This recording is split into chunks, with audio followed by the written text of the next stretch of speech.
Everybody has a reason for what they do, but the good news is there's only 6 reasons.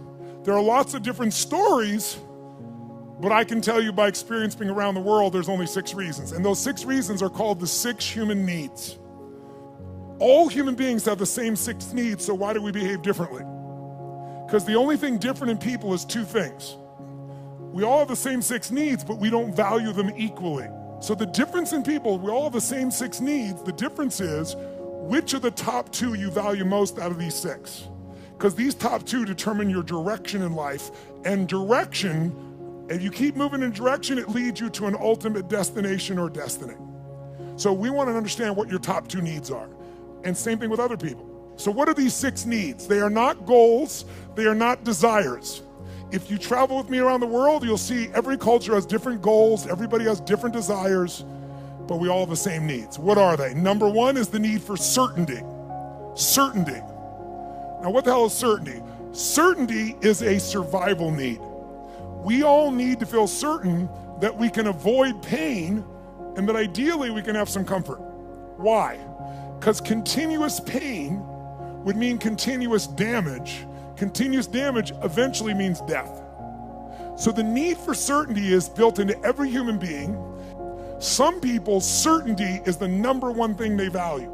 And if they're certainty driven and you try to change anything, they freak out. They get fearful or they get angry or they get pissed off because what matters most to them is keeping things the same way where they feel like they're in control. Some people, they value love much more than certainty. Some people value certainty more than love. So even though they love you, if they don't feel certain, they won't open completely. 2 people could have the same need, but they have a different belief about what it takes to be loved, or a different need about what it takes to be certain. Some people to be certain need $10 billion. Some people to be certain just need to pray to God.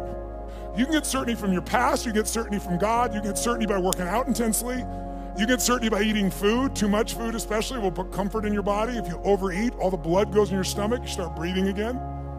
So we all need certainty. The only question is it number 1, 2, 3, 4, 5, or 6 on your list? And the second question is, what does your brain say has to happen to be certain? So the first need is certainty. How can we meet our need for certainty?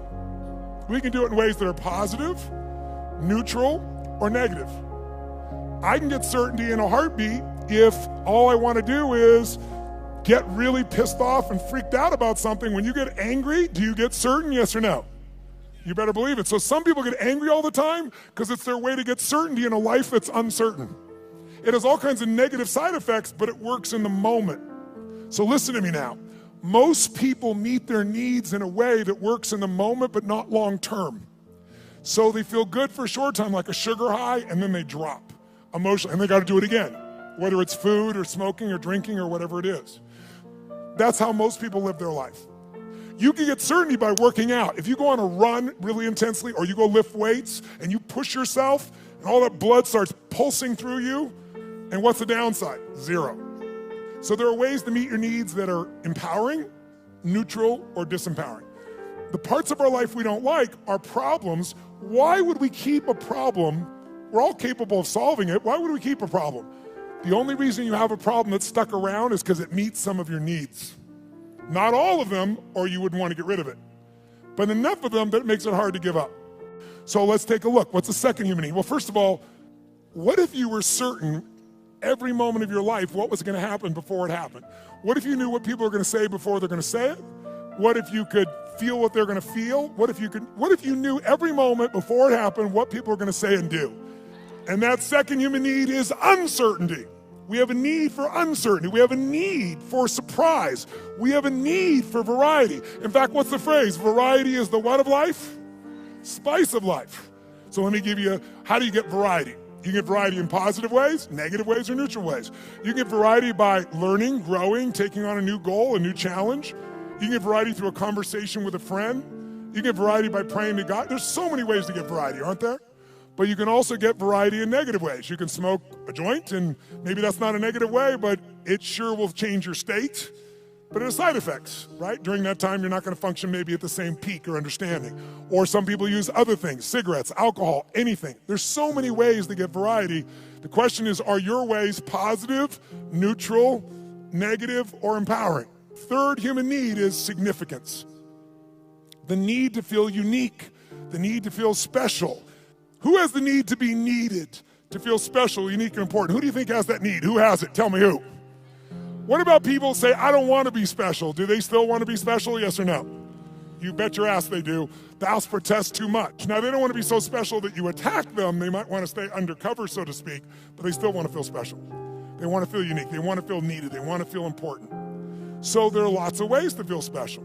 You can do it by working your ass off, taking huge risks and achieving something to feel special, or you can tear down everybody else that's trying to build something. Because there's two ways to have the tallest building in town. One is work your ass off, take risks, build the tallest building. The other one is blow up everybody else's building. And by the way, which one's faster? Which one's easier? Which takes less intelligence and less money? Tearing shit down. It happens faster. So that's why we've always had violence, and we always will unless there's a consciousness change. If all of a sudden I put a gun to your head, tell me on a 0 to 10 scale, how certain am I you're going to respond to me now when I put that gun to your head, 0 to 10? 10 is absolute, 0 is not at all. Where would you put it? Quick. Yeah, 100. Is it true? But also, when I put my gun to your head, how significant am I to you in your life, even if you didn't know me a minute ago? If I got a gun to your head, how significant am I, 0 to 10? 100. I'm the most significant thing in your life, and a moment ago you didn't know I existed. And I don't need any intelligence, I don't need background, I don't need education, all I need is a gun and the will to do it. So you meet 3 needs, but violence doesn't end there. Because the 4th human need is connection and love. And most people are too afraid to love because they've loved and been disappointed, or they've loved and then lost the love, and it was so painful that now they settle for the crumbs of connection because that's safer. So it's a form of the need, but a low level of the need, but it's still part of the need, and we got to meet it. So if you're going for connection and love, if I cut my gun to his head, on a 0 to 10, I'm a 10 of certainty, I'm a 10 of significant to him, I'm gonna have a ton of variety, but are we also connected in a sick way, but deeply connected in this moment, yes or no? On a 0 to 10, how much connection is there between our lives at this moment when I put the gun there? 100. So violence meets 4 of the human needs, and that's why we've always had it. That's why ISIS exists. That's why people do the stupid things they do, is they do it to try to meet their needs. Men will die for significance. Women will die for love. But the women have, and the reason is because they have that connecting power as their strength. Now, can any man become more love-driven? Yes. Can any woman be more significance-driven? Yes. But our biochemistry leads us that way. Now, can you get significance in positive ways? Of course. You can be significantly more generous than anyone else, and that generosity gives you a sense of significance because you know you're really a giver. You're not trading, you're not exchanging, you really are giving. And it makes you feel full. It makes you feel significant because you know the truth. No matter what you tell people verbally, you know what's true inside. And no one can mess with that. You can get significance by the way you dress. You can have significance by having more tattoos and earrings in more locations than any of us want to know. Everyone finds a way to be significant. Most people find a way to be significant by having a significant problem. Why? Because if I'm really successful, you might like me for a while, but after a while, most people get annoyed with someone who's always happy and successful. Yeah, easy for you, right? But if you got big-ass problems, who's going to be upset with you? You're not competing with them. So you have huge problems, you go, oh, I understand. But if you're doing really well, it's like easy for you. So most of us unconsciously learn to create big problems as a way to connect because it's the safest way to connect and not be rejected. Everyone, by the way, finds a way to meet these first 4 needs. Even if you have to lie to yourself, if you got to work 20-hour days, you will find a way to meet your need for certainty, uncertainty, significance. Even if it's just you have worse problems than anybody else, connection to yourself, you will find a way. But the final 2 needs are the needs that create fulfillment, and they are the spiritual needs, not religious, but spiritual. The 5th human need is growth. We've already said it. We grow or we what? There's no way around it. If your business isn't growing, it's dying. If your relationship isn't growing, it's dying. There are no plateaus in this life. Who's with me here? Say I. So growth is life. And if you want a 1-word key to happiness, I'll give it to you right now because it's real obvious having worked with millions of people. Progress equals happiness. If you're not even where you want to be, you're still overweight, you're still financially struggling, you're still not where you want to be in your career, but you start working out, You haven't even lost the weight yet, but you start feeling better, you start making progress. Or you start to change that business. Still not there yet, but you're making progress. Or change that relationship, or change your body, or change your health. Anytime you start making progress, your happiness will go through the roof.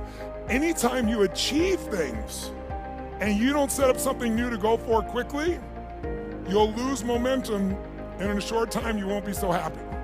Because the law of familiarity will come in, and this thing that once was this big dream will now just be something that you're used to. So the purpose of a goal is not to get the goal. The purpose of a goal is who we become to achieve it. What you get will never make you happy. Who you become will make you very happy or very sad, depending upon how you approach it and what you do with your life. So our approach here is we want to grow. And then the sixth human need is the need for contribution, the need to step out of ourselves.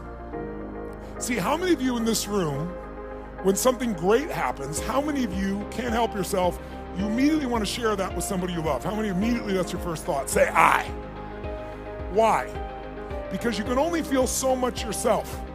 I don't care if it's sex, drugs, rock and roll, whatever it is, there's only so much pleasure you can internally have. You want to share that concert with someone. You want to share that experience with someone, because by sharing it becomes more. It's more than just you. Growth and contribution are our fifth and sixth needs. They are our spiritual needs. They are the needs that fulfill us. Everybody finds a way to feel somewhat certain, some variety, some significance, even if they got to tear people down, some connection. But very few people grow continuously and contribute continuously, which is where all the joy is.